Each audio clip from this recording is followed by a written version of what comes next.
Sabe, às vezes uma única frase, uma imagem mental, é o suficiente para mudar tudo. Hoje a gente vai mergulhar fundo em uma dessas frases, tirada de um sermão. A ideia é tão poderosa que pode de verdade transformar o jeito como alguém enxerga propósito e fé. Vamos juntos descobrir o que está por trás da menor parte da maior coisa. Para começar, essas palavras do livro de Salmos já colocam a gente no clima certo, um clima de majestade, de grandeza. Elas nos preparam para pensar na tal maior coisa que o sermão vai mencionar. Algo realmente vasto, muito, mas muito maior do que qualquer um de nós.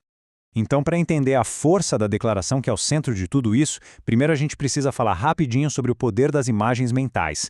Pensa só, empresas gastam bilhões para criar um conceito simples na nossa cabeça, algo que desperta emoções e nos leva a agir, muitas vezes sem que a gente nem perceba.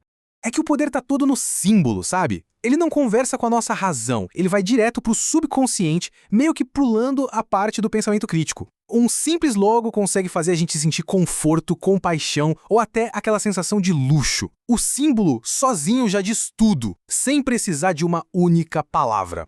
E aí fica a pergunta, né? Que tipo de declaração, que imagem poderia resumir a motivação de uma vida inteira? Bom, um palestrante contou a história de um ministro, já idoso, a quem perguntaram o que o mantinha inspirado depois de tantos anos. E a resposta dele? Bom, a resposta dele é o coração de toda essa nossa análise.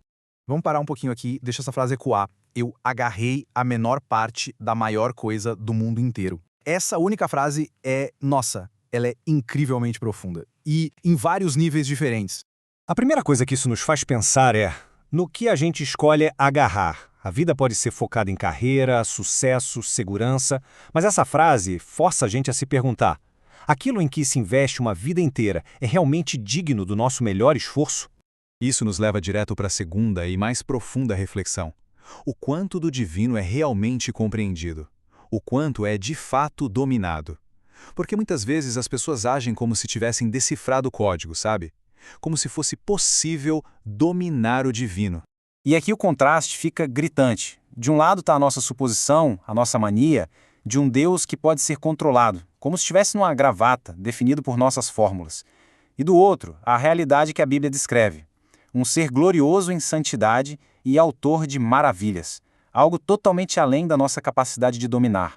Bem longe dessa imagem de controle, a declaração do ministro sugere uma figura mental completamente diferente.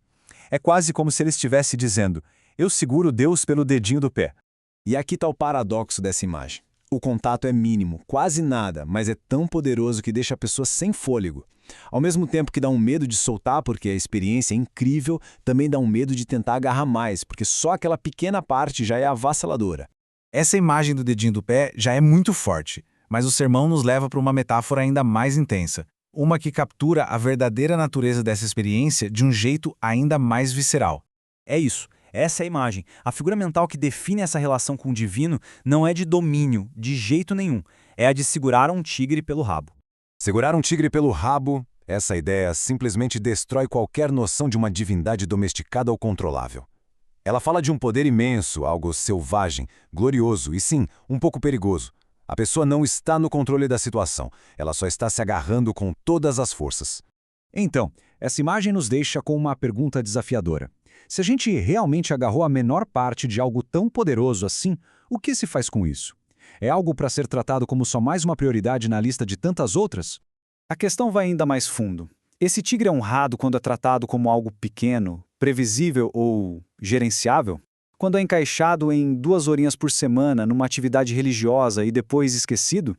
O sermão pergunta isso bem diretamente. Ele é um gênio na garrafa que existe só para realizar desejos? É a prioridade de número 42, lá depois do trabalho, da família, dos hobbies. A imagem do tigre faz essas ideias parecerem um absurdo que são. A própria Bíblia reforça a verdadeira identidade desse tigre. Ele não é uma força qualquer, é o governante supremo, que habita numa glória que está além da nossa compreensão. É isso que se está segurando pelo rabo. E assim, agarrando essa pequena parte de algo tão imenso, resta esta pergunta final. Uma pergunta cheia de admiração.